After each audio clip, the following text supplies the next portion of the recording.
सिद्ध चक्र महामंडल विधान में जयमालाओं के माध्यम से सिद्धों की स्तुति का प्रकरण चल रहा है।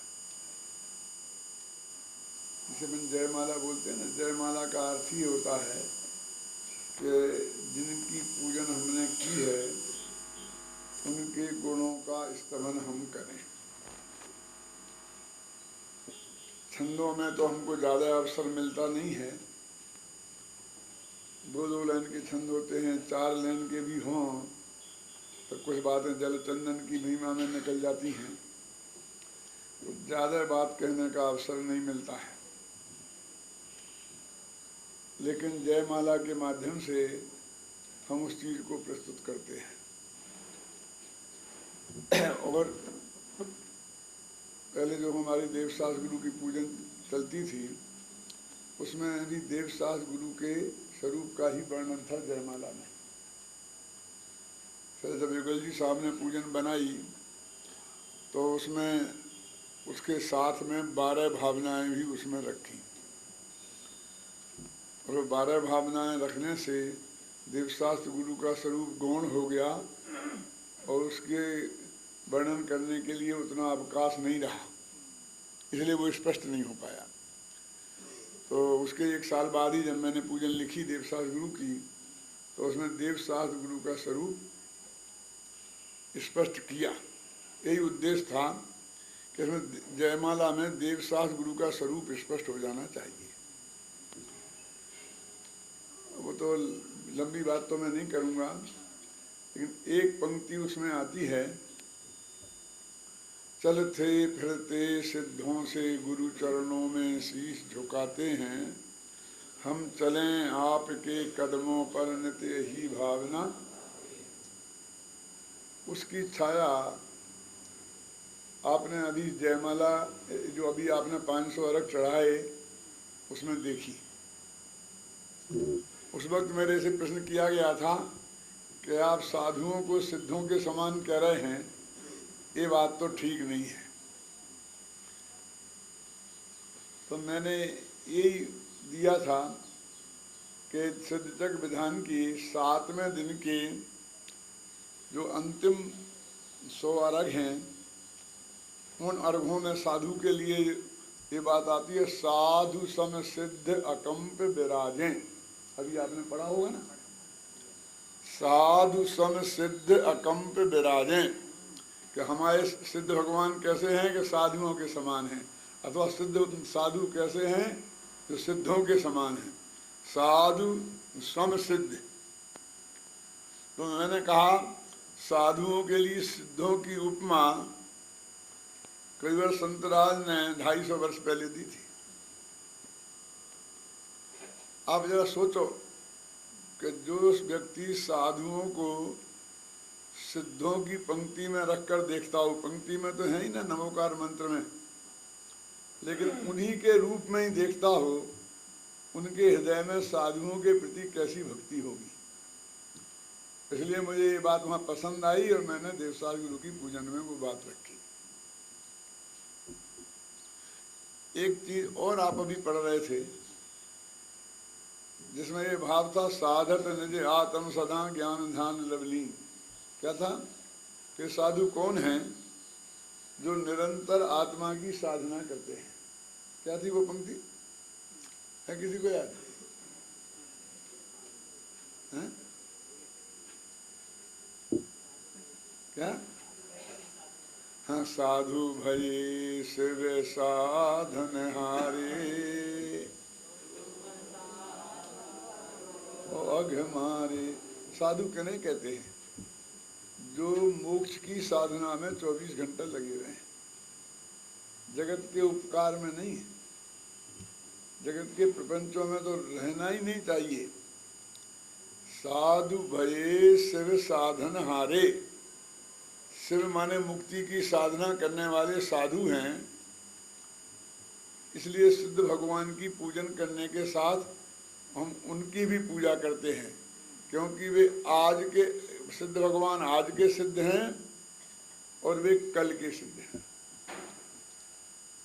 जिन सिद्धों की आप जो पूजन अभी कर रहे हैं तो सिद्ध सलाह में जितने सिद्ध विराजमान है उन सभी की है कि किन्हीं को छोड़ दिया है? सोचना जरा गंभीरता से। सभी सिद्धों की है कि कुछ छोड़ दिए हैं, कुछ एक्स्ट्रा भी हैं। अभी आप 8वें दिन की पूजन करेंगे, कल से ही शुरू होगी, तो उसमें आप ध्यान से देखना अपनी वर्तमान 24 के नाम आए हैं और भूतकाल की 24 के नाम आए हैं और भविष्यकाल की 24 के नाम भी आए हैं।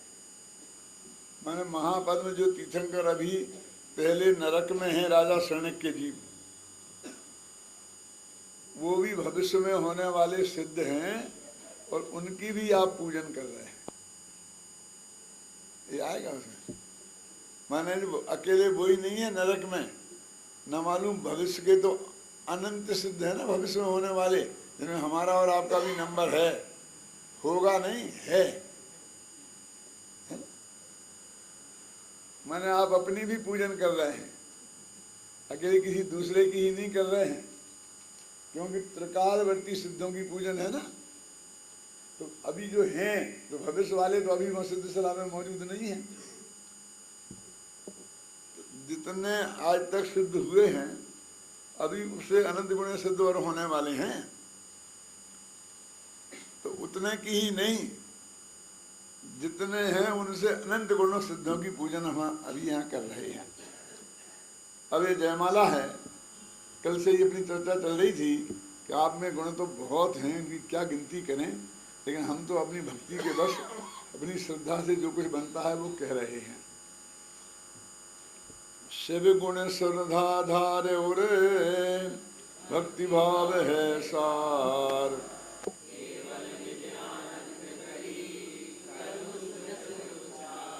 सिद्ध भगवान के गुणों की हृदय में श्रद्धा को धारण करके भक्ति भाव के कारण केवल निज आनंद कर, सिर्फ अपने आनंद के लिए ही मैं ये सिद्धों का गुणगान कर रहा हूँ, वो दूसरों के लिए मैं इसमें कुछ नहीं कर रहा हूँ।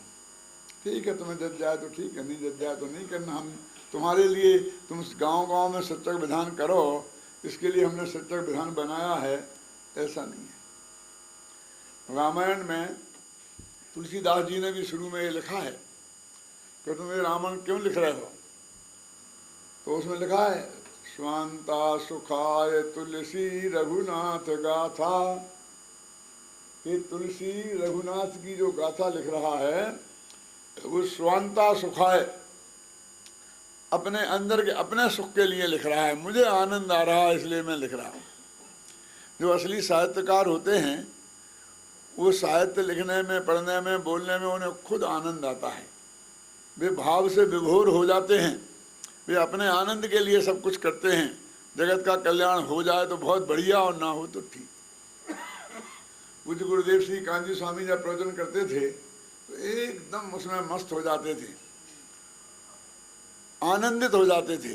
उनका खिलखिलाता चेहरा देखकर कुछ लोग तो कहते थे कि ये जो प्रवचन में हंसना कोई अच्छी बात है, ये खिलखिला के हंसते हैं। प्रवचन तो गंभीर चीज होती है, क्यों? ऐसा आरोप उन पर लगाते थे। तो प्रवचन कोई ऐसी चीज थोड़ी किसी का मरे का फेरा करने आए हैं। यदि प्रवचन में आनंद उत्पन्न करने वाली बात है तो आनंद अंदर में आएगा ना, और मन में आएगा तो चेहरे पर क्यों नहीं आएगा, वाणी में क्यों नहीं आएगा? आना चाहिए ना। वे अपना उसमें मग्न हैं, क्या गजब से, क्या गजब से। कभी कभी मैंने देखा कि एक भी पंक्ति पढ़ी नहीं और पहली पंक्ति से बोल रहे क्या गजब से, क्या गजब से। मैं कहा कुछ बोलो तो, क्या गजब हो गया, फिर करने गजब। तो वास्तव में क्या करते थे, जब वो प्रवचन करते थे तो उस विषय पर घंटों पहले से उसका अध्ययन मनन चिंतन करते थे। अब वो उनके दिमाग में घूमता रहता था, तो उसकी महिमा से भी इतने गदगद होते थे कि प्रवचन करने के पहले ही वो ये शब्द निकलते थे, तुम समझते हो शुरू हो रहा है। उनका कहाँ, उनका तो कभी से शुरू हो गया है ना। तो इसलिए जो हमने धर्म को ऐसा बना दिया है, कैसा रोने रोने वाला वो नहीं है। हमने अपने बनाया उदासीन आश्रम। क्या? और उदासीन आश्रम में जो रहे वो बिल्कुल रोनी सूरत वाला रहना चाहिए। उसके चेहरे पे कभी मुस्कुराहट आ जाए तो समझ लेना गया काम से, बस फिर उदासीन आश्रम से निकाल दिया जाएगा। क्या? मेले कुचेले कपड़े पहनना चाहिए, हैं? ना नीट एंड क्लीन रहना चाहिए, ना बोलना चाहिए, बिल्कुल आधा पागल सा दिखे दूर से।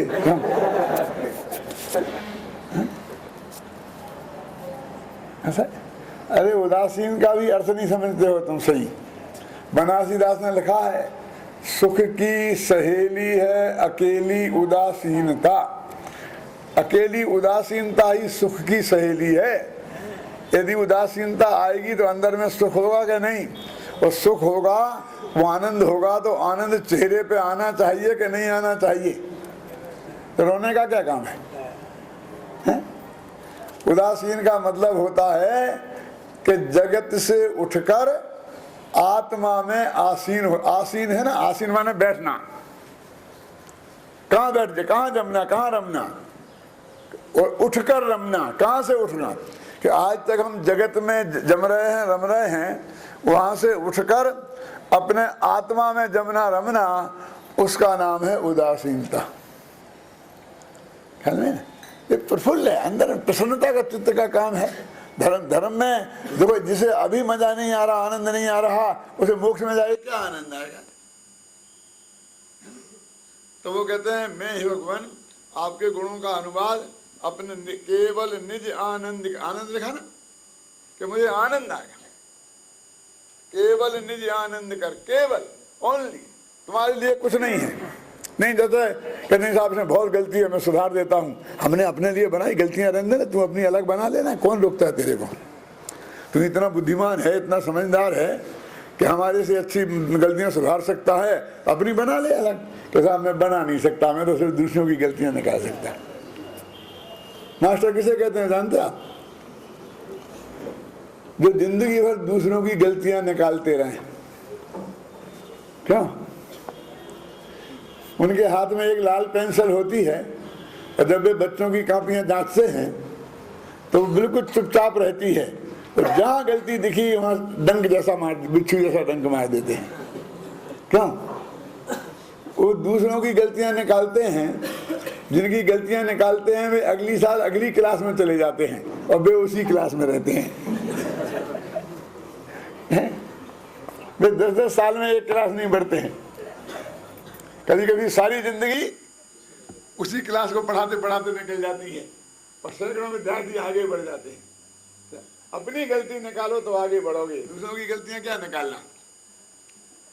जय मदन कदन मन कारण नाश, जय शांति रूप निज सुख विलास, जय कपट सुभट भट करण सूर, जय लोभ शोभ मद दंभ चूर। देखो ये ऐसा किया करे कि घर पे बैठ के शांति से इसके अर्थ समझने की कोशिश करो, फिर देखो आप कितना अर्थ निकाल पाते हो। बहुत तो आप ही निकाल लोगे, और बाकी रहा सा पर हम निकालेंगे तो तुम्हारे दिमाग में वो बैठ जाएगा, जिंदगी भर याद रहेगा। क्या कह रहे हैं? हे भगवान तुम मदन कदन, तुम कामदेव का नाश करने वाले हो। क्या? मदन माने कामदेव, और कदन माने उसका नाश करने वाली है। और मन करण नाश, मन और करण माने इंद्रियां, तो 5 इंद्रियों और मन का नाश करने वाला। नाश माने 5 इंद्रियों और मन के माध्यम से जो भोग का भाव होता है उसका आप नाश करने वाले हैं। कैसे? जय मदन कदन मन करण नाश, जय शांति रूप। आप एकदम शांति स्वरूप हैं, और निज सुख विलास, अपने अतीन्द्रिय आनंद में विलास करते रहते हैं, पसंद रहते, उसे भोगते रहते हैं। जय कपट शोभट पट करण सूर, आप आपने कपट रूपी सुभट, सुभट जानते हैं योद्धा, और पट करना जानते हैं, चित्त करना। आपने कपट रूपी सुभट को पटकरण चित्त कर दिया है, इसलिए आप सूरवीर हैं, आप पहलवान हैं, आपने बराबर मैदान जीता है। अखाड़े में किसको देना, कोई दूसरे पहलवान को जीतने की क्या होता है कि उसे यदि वो चित्त कर दे तो उस चित्त जिसे किया वो हार गया, वो चित्त करने वाला जीत गया, खत्म। क्यों? इतना यही नियम है ना। तो कहते हैं आपने इस अखाड़े में कपट रूपी सुभट को पट कर दिया, चित्त कर दिया, इसलिए आप सूरवीर हो। अकेले कपट को ही नहीं, कसाएं तो चार होती है ना। तो अगली पंक्ति में देखो क्या, जय लोभ और क्षोभ माने क्रोध और मद माने मान और दम्भ, इनका भी आपने चूरन कर दिया, बिल्कुल नष्ट कर दिया। तो रोई चारों कसाएं को है। जय कपट शोभट पट करन सूर, जय पर परणति सो अत्यंत भिन्न, अत्यंत विमल सब ही विशेष। अब पर परिणति से अत्यंत भिन्न है, ये बिल्कुल साफ है ना। और अपनी निज परिणति से अत्यंत अभिन्न है, पर से भिन्न और अपने से अभिन्न है। अत्यंत विमल सब ही विशेष, आपकी जितनी भी पर्याय हैं, विशेष माने पर्याय, वो अत्यंत विमल, उनमें रंज मात्र भी मेल नहीं रह गया, निर्मल हो गई हैं, है ना। मल श्लेष शोध राख्यो न शेष, रंज मात्र भी मल को आपने रहने नहीं दिया, सारे मल को शोध डाला। न शेष, शेष माने बाकी, यहाँ वो शेषनाग नहीं है, वो था ना शेष माने शेषनाग आया था ना एक जगह, कहाँ आया था, है पंक्ति यार, पहली जयमाल में आया था ना, दूसरी में से चलो। मन दीप सार निर्वघन ज्योत, त्रैलोक शिखर राजत अखंड संपूर्ण हे भगवान, आप मणि दीप हो। ये मणि दीप, मणि के दीपक में और अपन जो दीपक जलाते हैं घी का दीपक है, इसमें क्या फर्क है कि घी के दीपक में कुछ तकलीफें हैं। एक तो घी जलता है, मणि में कुछ जलता नहीं है, आखिर बहुत 200 रुपये किलो हो गया, कितना हो गया। फिर दूसरे उसमें धुआं निकलता है, फिर उसमें बाती की जरूरत है, बहुत बहुत तकलीफें हैं। लेकिन मणिदीप ऐसा होता है ना, धुआं निकलता है ना, कुछ खर्चा होता है ना, कुछ गड़बड़ नहीं होती है, ना तेल की जरूरत होती है। तो आप मणिदीप हैं। और जो वो दीपक की हवा ज्योति होती है ना, तो हवा चले तो बुझ जाती है, तो उसके लिए सुरक्षा प्रदान करनी पड़ती है। लेकिन जो मणि रूप का दीपक है, उसकी ज्योति कभी कितनी भी तूफान चले बुझती नहीं है, और स्वाभाविक नित्य उद्योत होत और स्वाभाविक रूप से निरंतर जलती रहती है। ऐसी चर्चा भक्तांबर महाकाव्य में, भक्ति काव्य में भगवान को कहा है, दीपो परत तुमसिनाथ जगत प्रकाशा, कि हे भगवान तुम जगत का प्रकाश करने वाले अपर दीप हो। अपर दीप हो ना, अपर क्लास होती ना, जैसी दुनिया, उससे सर्वश्रेष्ठ दीपक हो। क्योंकि दुनिया के दीपक कैसे होते हैं, निर्धूम बरती रप जित तैल पूरा, कृष्णम जगत त्रयमदम प्रकटी करोसी, गम्यो न जातु मरुताम चलता चलानाम, दीपो परत्वमसिनाथ जगत प्रकाशा। निर्धूम, जगत के दीपकों में धुआं निकलता है, तुम ऐसे दीपक हो के धुआं नहीं निकलता है ना। बरती रप वर्जित, उसमें बत्ती डालना पड़ती है, और तुम ऐसे दीपक हो के बत्ती नहीं डालना पड़ती है। तेल पूरा, उसमें तेल भरना पड़ता है, लेकिन आप ऐसे दीपक हो जिसमें तेल नहीं भरना पड़ता है। निर्धूम बरती रप बरजित तैले पूरा। और वो क्या है कि जलाओ, इतनी मेहनत करो, वो एक लिमिटेड एरिया को प्रकाशित करती है और तुम सारी दुनिया को प्रकाशित करते हो। कृतस्नम जगत, 3 लोक के सारे स्थानों को प्रकटी करोसी, प्रकट करते हो। और यहाँ जरा सी हवा चले तो दीपक बुझ जाता है। और तुम प्रलय काल में जैसी आंधी आती है, गम्यो न जाति मरुताम अचला नाम चलानाम, इन पर्वतों का नाम है अचल। क्यों है? क्योंकि ये चलायमान नहीं होते हैं। लेकिन ऐसे तूफान आए कि ये अचल पर्वत भी चलायमान हो जाएं। क्या कहते तो अचल हैं, लेकिन चलायमान हो जाएं तो भी तुम बुझते नहीं हो। ऐसे अपर दीपक हो तुम। दीपो परत्वमसिनाथ जगत प्रकाशा। तो ऐसे भगवान यहाँ भी कहा मन दीप, कहाँ है? निर्विघ्न ज्योत त्रैलोक शिखर।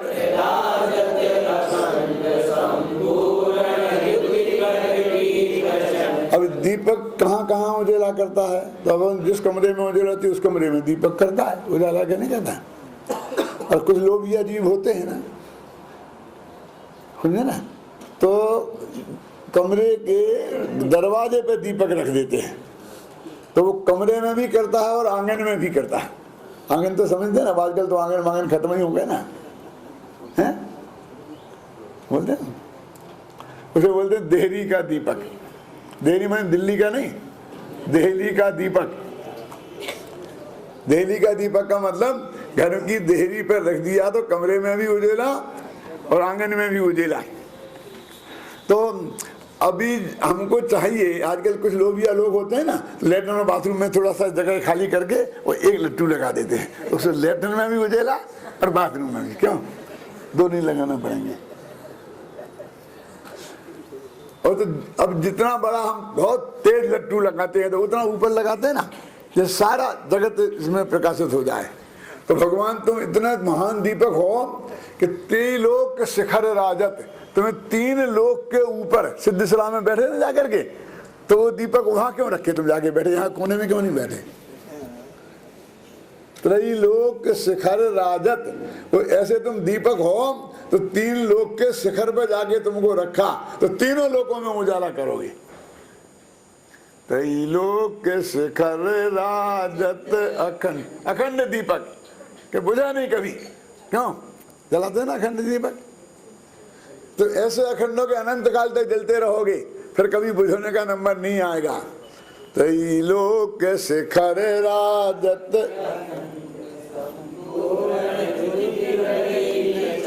अरे मुनि मन मंदिर को अंधकार,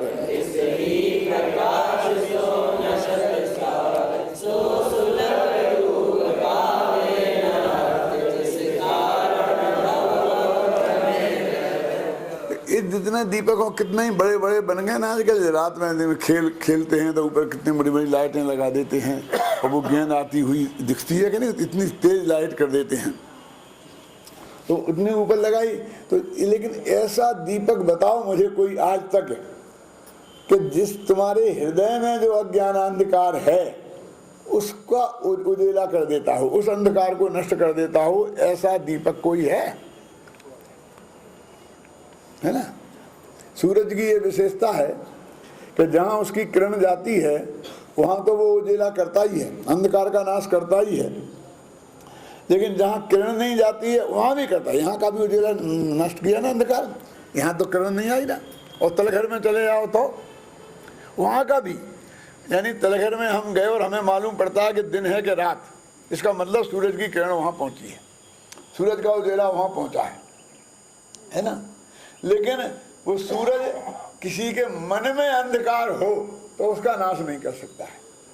लेकिन तुम तो इतने महान हो कि हमारे तुम्हारे तो जाने दो, मुनियों के मन में कोई अंधकार हो, देखो मुनि मन मंदिर को अंधकार लिखा ना, एक जगह और आता है, मुनि मन समय वो ज्वलनी। कैसा है ये जल कि भाई दुनिया में हम बहुत दुनिया की उपमाएं देते फिरे यहाँ वहाँ की, लेकिन उन्हें कोई पवित्रता के लिए यदि कोई उपमा दिखाई दी तो वो मुनियों का मन। कितना पवित्र होगा मुनियों का मन कि कवि को उससे बढ़िया कोई उपमा नहीं सूझी। क्यों? और यहाँ भी उन्होंने कहा, मुनि मन मंदिर को अंधकार तिस ही प्रकाश सो नसत सार।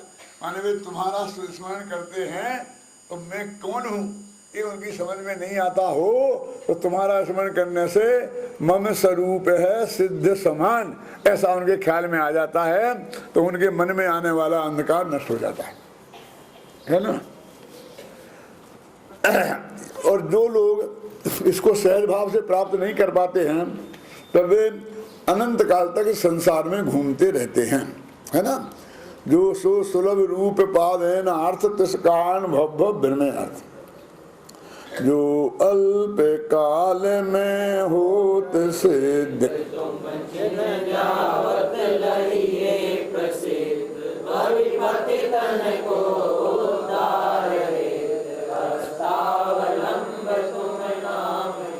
जो कल्प काल के बाद, बहुत काल के बाद जिन्हें मोक्ष जाना था, जिन्हें मोक्ष जाना नहीं है, ऐसे अभव्य तो तुम्हारी कृपा भी हो जाए तो भी वे कभी मोक्ष नहीं जाएंगे। लेकिन जिन्हें बहुत काल बाद जाना है वे तुम्हारी कृपा से तुम्हारा ध्यान करें तो अल्प काल में, कल्प काल की जगह अल्प काल आ गया, तत्क्षण आ गया ना।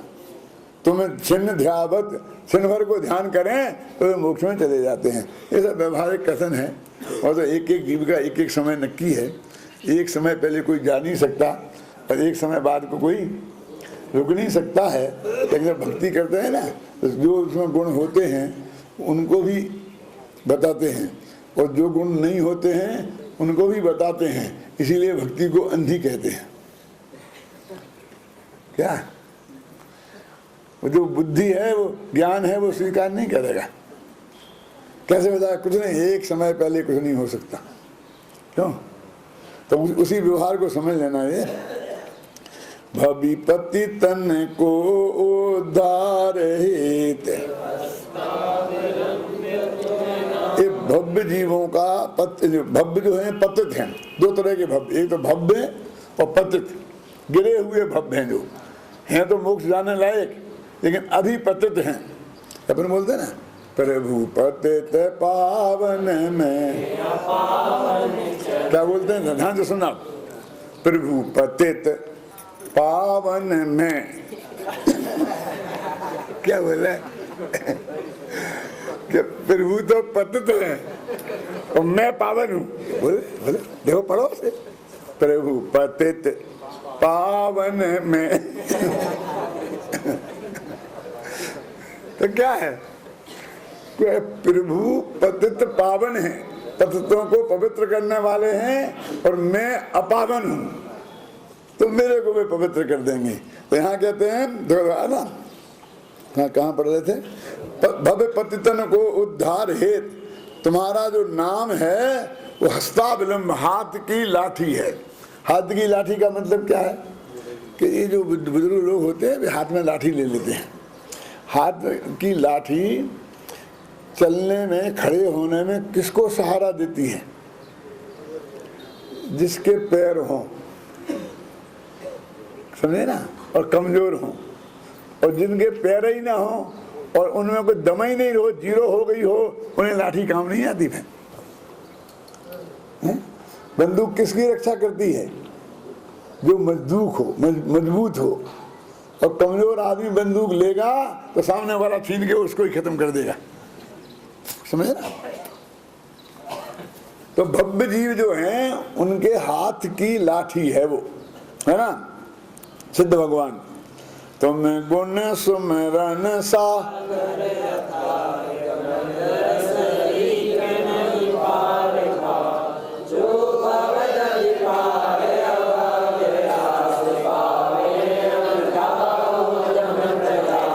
अभव्य राशि भवोदधि को, संसार रूपी समुद्र को पार करना चाहे तो उसके लिए कितना प्रयत्न करना चाहिए, कितना उद्यम मन पुरुषार्थ करना चाहिए, तो वो संसार समुद्र से पार हो जाएगी, है ना। कहते पावे न वृथा उद्यम प्रवास, उसका जितना भी उद्यम है, प्रयास है, पुरुषार्थ है, वो बेकार जाने वाला है, क्योंकि वो अभव्य है। जिस प्रकार अभव्य जीव कितना ही पुरुषार्थ करें उन्हें मोक्ष नहीं मिलेगा। वास्तव में तो अभव्य जीव मोक्ष के जाने लायक पुरुषार्थ करते ही नहीं है, ये तो कल्पना की बात कही, ख्याल में है ना। तो कहते हैं उसी प्रकार हे भगवान तुम्हारे गुणों का स्मरण रूपी सागर अथाह है, उसमें गणधर सरीखे लोग भी पार नहीं पा सकते हैं। गणधर सरीख न पार पाए, गणधर सरीखे लोग भी उसके पार को नहीं पा जा सकते हैं। और मैं कोशिश कर रहा हूं, तो मेरी कोशिश कैसी है, जैसे अभव्यों की मोक्ष जाने की कोशिश। क्या उपमा दी है, देखो मैं जो तुम्हारी भगवान की भक्ति कर रहा हूं वो कैसा नादानी भरा काम है कि अभव्य जीव मोक्ष के लिए जो पुरुषार्थ करेगा वो सही होगा ही नहीं ना। ऐसा मेरी जो भक्ति आपके लिए की जा रही है इसमें कुछ दम नहीं है। तुम ये मत देखना तो मैंने क्या कह दिया और तुम मुझे हिसाब से फिर विचार करो। ये मैं कहना, ये तो मैं जानता हूँ, पर मेरे को तो नहीं रहा जाता तो बोल रहा हूँ कुछ भी, है ना। हमें होश भी नहीं है कि हम की प्रशंसा कर रहे हैं कि निंदा कर रहे हैं। हम कहते हैं देखो साहब, धर्म सिंह शेखावत जी थे ना, बहुत अच्छे मुख्यमंत्री थे, बहुत गजब थे, बहुत बढ़िया थे। कि भैया क्या बढ़िया थे कि देखो मेडिकल कॉलेज में फर्स्ट डिवीजन से नीचे कोई भर्ती नहीं होता था, लंबी लंबी लाइन लग रही थी। और मेरा बच्चा तो सेकंड डिवीजन भी नहीं था ढंग से, थर्ड डिवीजन था। मैं उनके पास गया, सब बैठे रह गए और उन्होंने मेरे बड़े लड़के को भर्ती करा दिया। कितने महान थे, बोल अखबार में छपा दे राजस्थान पत्रिका में। ये उनकी निंदा है कि प्रशंसा है? इस मूर्ख को पता ही नहीं है कि ये निंदा कर रहा है कि प्रशंसा कर रहा है।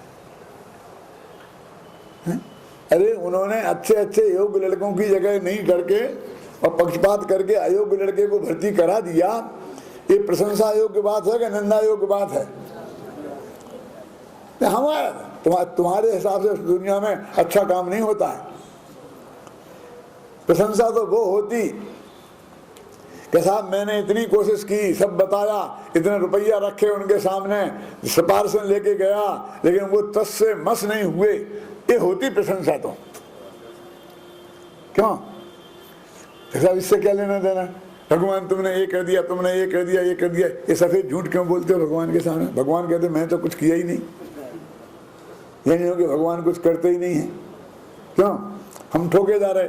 द्रौपदी को चीरे बढ़ायो, सीता प्रति कमल रचायो, अंजन से किए अकामी। सीता के प्रति कमल रचा दिया, किसने रचाया था? मुझे भगवान की बात कर रहे तुमसे, आदिनाथ की कि महावीर की? एक बता दो मुझे नक्की, किसने किया था ये काम? यदि महावीर की बात करते हो तो जब सीता जी के पर संकट आया था तब महावीर थे ही नहीं, न मालूम कहाँ नरक निगोद में पड़ गए। द्रौपदी के समय भी नहीं थे। क्यों? एक नेमिनाथ भगवान के समय की घटना है, एक मुनि सुब्रतनाथ के समय की घटना है। एक ही आदमी दोनों काम कैसे कर सकता है? कि आदिनाथ ही, अब तो कोई चक्कर नहीं है कि वे मोक्ष चले गए थे और मोक्ष में से कोई यहाँ आता नहीं है और वहां जाने के बाद कुछ करता नहीं है। तो सफेद झूठ बोले जा रहे, शर्म नहीं आती तुम्हारे लिए? तो हमने थोड़ी हम पुराने कवियों से लड़ने की हमारी हिम्मत नहीं है। तो किसी का नाम ही लो, जैन धर्म में एक व्यवहार नाम का खाता है, वो भी जिसे बट्टा खाता बोलते हैं, जिसे भक्ति नाम का खाता है। देखो घबराना नहीं, उसमें ऐसी बातें कही जाती हैं तत्व ज्ञान की दृष्टि से उन्हें प्रमाण के रूप में पेश करने की जरूरत नहीं है। भगवान ने कुछ किया कहीं भी लिखा हो तो समझ लेना वो सफेद झूठ है, वो व्यवहार ने से ऐसे भक्ति के आवेश में कह दिया है, बस कहते। बहुत गजब है जैन दर्शन। बहुत चोरी छाती करके इसको समझना पड़ेगा, नहीं तो समझ में नहीं आएगा। देखो है ना। अब जरा आगे बढ़ते हैं। जिन मुख द्रह सोनिक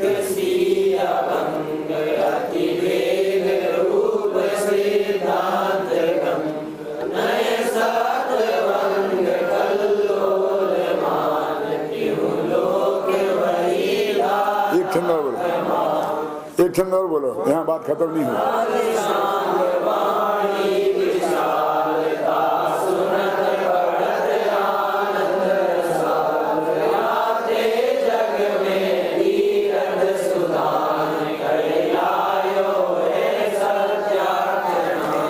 अब ये कह रहे जगत में गंगा को तीरथ कहते हैं, कहते ना, जगत में गंगा को तीरथ कहते हैं। तो गंगा को तीर्थ क्यों कहते हैं? जैन धर्म में उसमें क्या है? तो जैन धर्म में जिनवाणी को गंगा की उपमा दी गई है, कहाँ दी गई है? लिख दो ना। वीर हिमाचल तन किसी मुख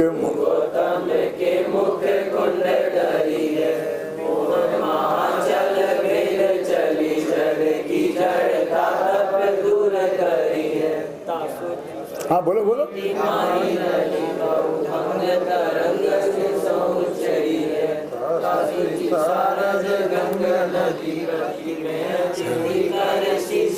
सारद गंगा नदी, सारद माने जिनवाणी, वो गंगा नदी है। अब वो कहते गंगा नदी तो हिमालय से निकली, तो कहते भगवान महावीर के मुख रूपी हिमालय से निकली। हिमालय अपने यहाँ जो गंगा नदी निकली ना, शास्त्र वाली गंगा जी, आज की हिमालय वाली नहीं, वो कहाँ से निकली है? हिमवान नाम के पर्वत से। हिमालय हो गया ना, पहला पर्वत है हिमवन नाम का पर्वत, और उस पे है तालाब हृदा, हृदा बोलते हैं, बोलो सूत्र पद्म महापद्म तिंगज केसरी हृदा, हृदा हृदा माने तालाब। तो देखो इसमें पढ़ो, देखो इसमें लिखा है, वही हृदय लिखा है। जिनने मुख द्रह माने हृदय है ना, जिनके जिनेन्द्र भगवान के मुख रूपी तालाब से निकली है। और अभंग, इसमें एक टेढ़ नहीं है, ज्यादा सीधी निकली। अति वेग रूप सिद्धांत गंग, वो सिद्धांत रूपी गंगा बहुत तेजी से बही, वहां से भगवान महावीर के मुख रूपी तालाब से निकल के और तेजी से बही। अभी देखिए गंगा आजकल कितनी मैली हो गई, राम तेरी गंगा मैली हो गई ना। ये गंगा मैली क्यों हो गई? तो कहते हैं कि गंगा के किनारे बहुत नगर बस रहे हैं। लोग कहते तो ऐसा है कि बनारस के पास से गंगा निकली, कहते हैं ना, इलाहाबाद से गंगा निकली, फर्रुखाबाद से गंगा निकली। भैया गंगा तो अपनी चाल से जहां जाना था वहां से निकली है, गई है। उसके बाद में ये नगर गंगा के किनारे बस गए हैं। गंगा उनके किनारे नहीं गई, ये नहर नहीं है कि हमें बुद्धिपूर्वक किसी गांव में ले गए, बल्कि ये गंगा तो अपनी चाल से निकली और उसके किनारे नगर बस गए, क्योंकि पानी की बढ़िया सुविधा थी, तो लोगों को सुविधा पानी की चाहिए थी, तो उसके किनारे बड़े बड़े नगर बस गए। बनारस के पास से गंगा नहीं निकली, गंगा के किनारे बनारस बसा है। समझ में ना पहली बात तो है? अब जो बड़े बड़े नगर बस गए, तो ये तो नियम है कि पानी हमेशा निचली भूमि पर रहता है, तो उनके किनारे पे बसे, तो वहां से पानी बह के सारा पानी कहाँ गंगा में तो जाएगा। तो वे सारी नलियां, सारी गंदगी, किनारे पे बसे हुए लोगों की गंदगी, वो बह बह के नालियों के माध्यम से गंगा में गिरती है, तो गंगा मैली हो जाती है। अब समझ लो कि वहां से गंगोत्री से निकली, वहां गंगा का पानी देखो कितना साफ होता है, नीट एंड क्लीन। और फिर बंगाल की खाड़ी में जाते जाते क्या हालत हो जाती है ना। अब वो गंगा की धारा वहां से निकली, तो वो गंगा की धारा पवित्र वहां तो है, लेकिन बाद में जो बीच बीच में लोगों ने गंदगी डाल दी, तो अब तो वो अपवित्र हो गई ना। क्या हो तो गई, लेकिन एक इंतजाम प्रकृति ने उसमें किया है। क्या इंतजाम किया है? कि हमेशा पानी में लहरें उठती रहती हैं। तो वो क्या करती हैं लहरें, कि जो शहरों की गंदगी आती है, तो उसमें बहुत सी गंदगी को जो वजनदार होती है नीचे जमा देती हैं, बहुत जो हल्की गंदगी होती है उसे किनारे पर फेंक देती हैं। इस तरह बीच गंगा की जो धारा है वो पवित्र बनी रहती है। क्या किनारे किनारे पर गंदी दिखेगी क्योंकि शहर की नालियां पड़ती हैं, तो वजनदार गंदगी को नीचे जमा देती हैं वो लहरें और उसको फेंक देती हैं। तो इस तरह वो गंगा पवित्र रहती है।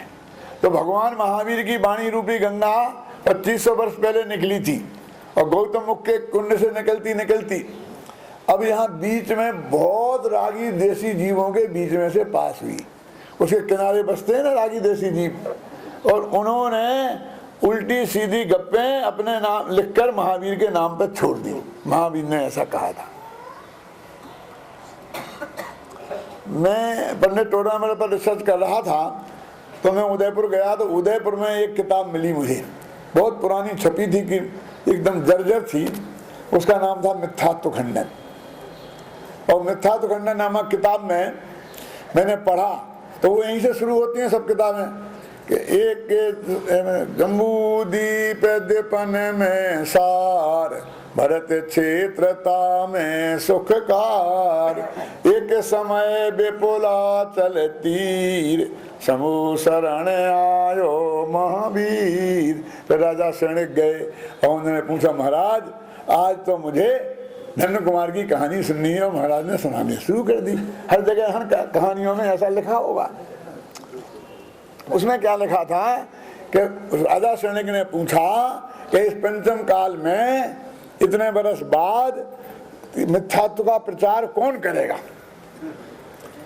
तो भगवान महावीर ने कहा कि जयपुर नगर में एक पंडित टोडरमल नाम का पंडित होगा, वो तीव्र मिथ्यात्व का प्रचार करेगा।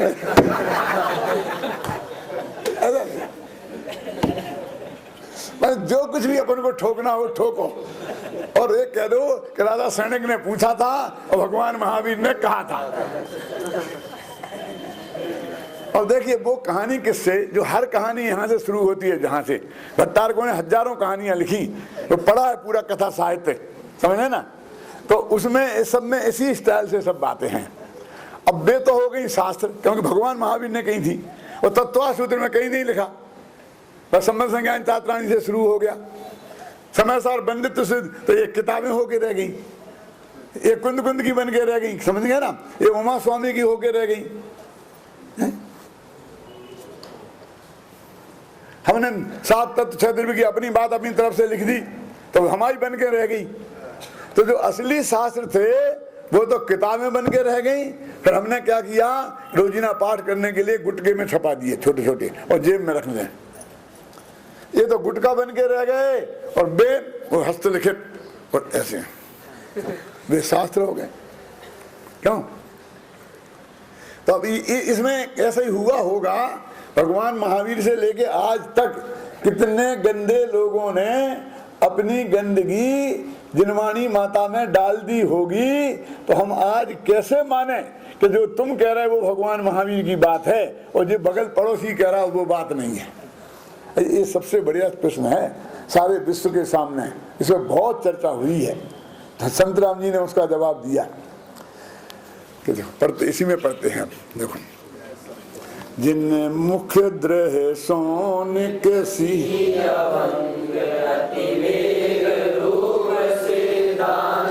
नए सप्त भंग कल्लोल मा, उसमें 7 नयों की और सप्तभंगी है ना कि लहरें उठ रही हैं। तो वे लहरें गंदगी को नीचे दबा देती हैं और किनारे पर फेंक देती हैं। कोई बात एकांत की कही हो तो हमारे यहाँ तो 7 भंग हैं, कथनचित अस्थि, कथनचित नास्ति, कथनचित एकत्र, है ना। हमारे ए नए से है, नए के खाते में डालो, साफ कर लो।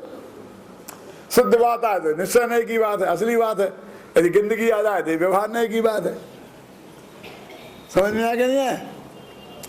लिखा ना सप्त नए सप्त और सप्त भंग, 7 भंग और 7 नए, इनकी कल्लोलों से वो 3 लोग में बह रही और उसकी वजह से वो शुद्ध होती है।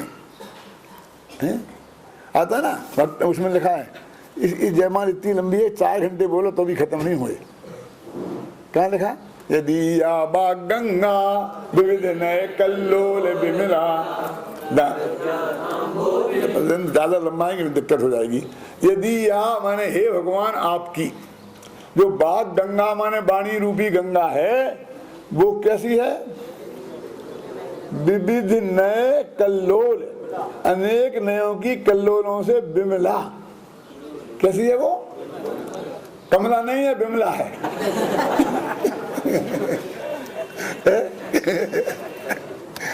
विमला, विमला का मतलब समझे ना? विविध की नयों से उसका मल छट गया है, इसलिए वो विमल है। कल्लोल विमला लिखा कर ना, और तो बोल होगी। अब हमारे सामने आज तो नहीं है कि इदानी मप्पे शाम बुद्ध जन मरालई परिचिता, आज भी है। तो हमें तो दिखाई नहीं देती है कि बगुलों को दिखाई नहीं देती, हंसों को दिखाई देती है। बुद्ध जन मरालई, बुद्धिमान लोग जो हंस हैं उनके द्वारा वो परिचित है, तुम्हें नहीं दिखाई देती है तो हम क्या करें? तुम अपने आंख में चश्मा जाके दिखाओ डॉक्टर को, है ना? क्या हो गई? तो नए सप्तभंग कल्लोलमान हो गई ना। अब आगे सुद्वादशांग बानी विसा, तो वो आनंद आता सुनते हैं पढ़ते हैं। तो ताते जग तीरथ, इसलिए गंगा को तीरथ कहते हैं। ताते जग में तीरथ सुधाम कहलायो है सत्यार्थ नाम, इसलिए उस गंगा को तीरथ कहते हैं। तुम्हारी जनवाणी रूपी गंगा को हम तीरथ कहते हैं। देव शास्त्र गुरु में शास्त्र है ना, सो तुम ही सो है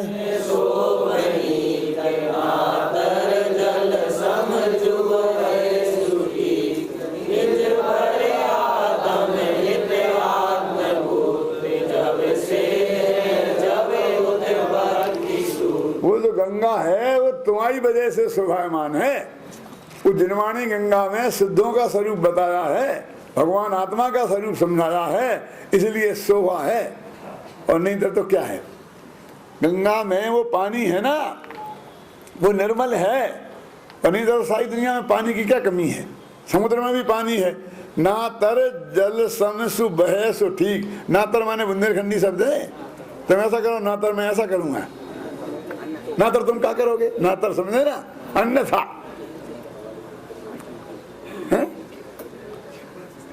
पानी बहता है, जैसे गंगा का भी पानी बहे। नातर जल सम सु बहे सो ठीक, बहता है, ठीक है, हम क्या करें? समझे ना?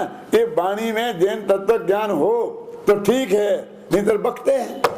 वो बहुत अच्छा बकता है। क्यों? यदि वो जिनवाणी की बात कहे तो बकता है, नहीं तो बकता है। आगे ना, निज पर हित, अपना और पर, ये दोनों का हित करने में वो आत्मभूत है। लक्षण दो प्रकार के होते हैं, आत्मभूत और आत्मभूत, सच्चा, है ना?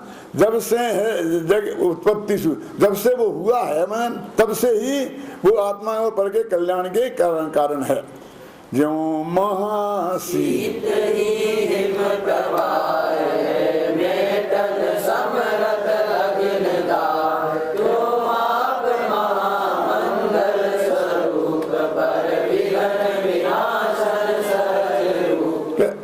अग्निदाह मेटन समर्थ, अग्नि की जलन को मेटने में समर्थ कौन है?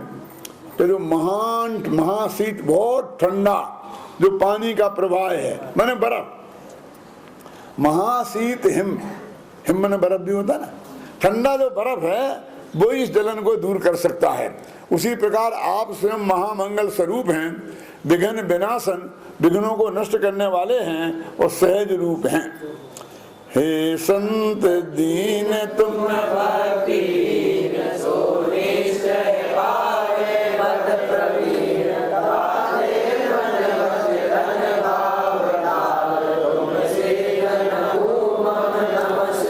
संत कवि कहते हैं कि जो व्यक्ति दीन भी हो लेकिन तुम्हारी भक्ति में लीन होगा, माने तुम्हारा स्वरूप समझकर तुम्हारी भक्ति में लीन होगा, तो निश्चय से वो प्रवीण पद माने मुक्ति पद की प्राप्ति करेगा।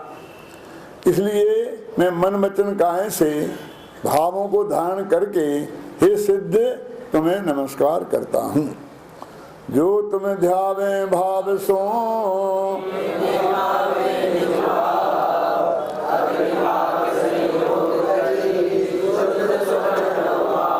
कितनी बढ़िया बात कही है कि अग्नि में सोने को डाल दो तो अग्नि सोने को शुद्ध कर देती है ना, क्यों कर देती है? कि वो शुद्धता सोने में पहले से ही पड़ी है। क्यों?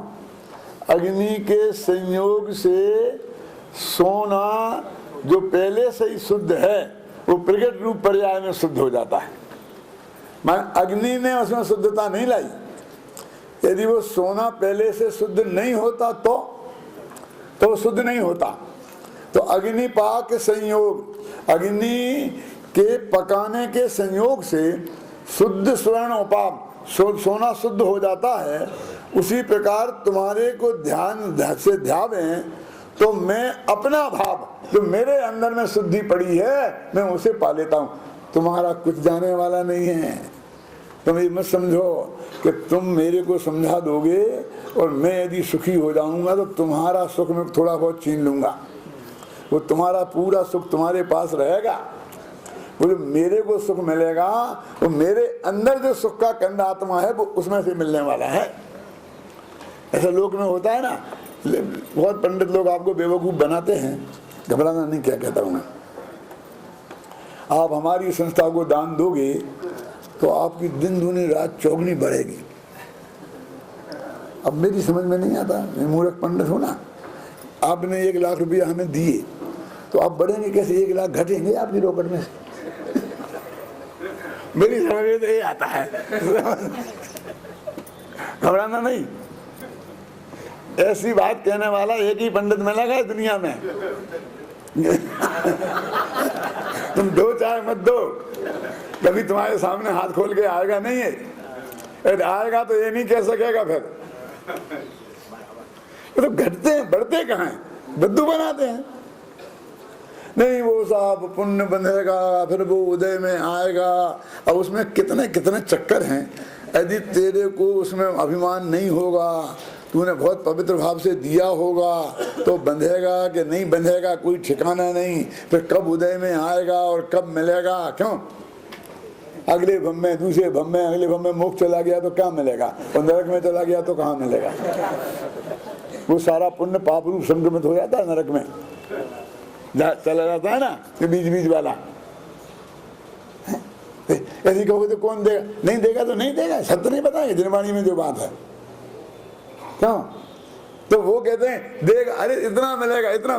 तो हम कहते हैं कि यदि ये चीज अच्छी है, हम चौगनी मिलेगी ना, इसलिए देने को बोलते हो ना, तो हम दें क्यों? हम तो ये चीज अच्छी नहीं है ये जान के त्यागते हैं ना। क्यों?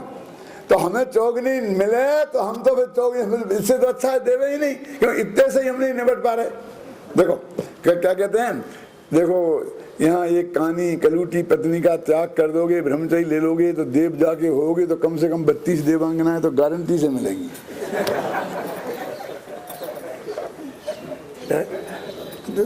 ऐसा लोग देते हैं आपको, देते ना पंडित लोग। तो मैं पूछता हूँ कि अभी एक से ही परेशान है और कम से कम तलाक की व्यवस्था तो है और मरने पर तो छुटकारा मिलेगा। वहां देवगति में फंस गए तो कम से कम 32 से एक को भी तलाक नहीं दे सकते और अनंत सैकड़ों वर्ष, लाखों वर्ष, सागरों पर्यंत उससे बच भी मर के भी छुटकारा नहीं है। यहाँ बहुत परेशान होंगे तो जहर खा के मर, वहां जहर खा के मर भी नहीं सकते। बोला क्या पत्नियां प्राप्त करने के लिए पत्नी को छोड़ना?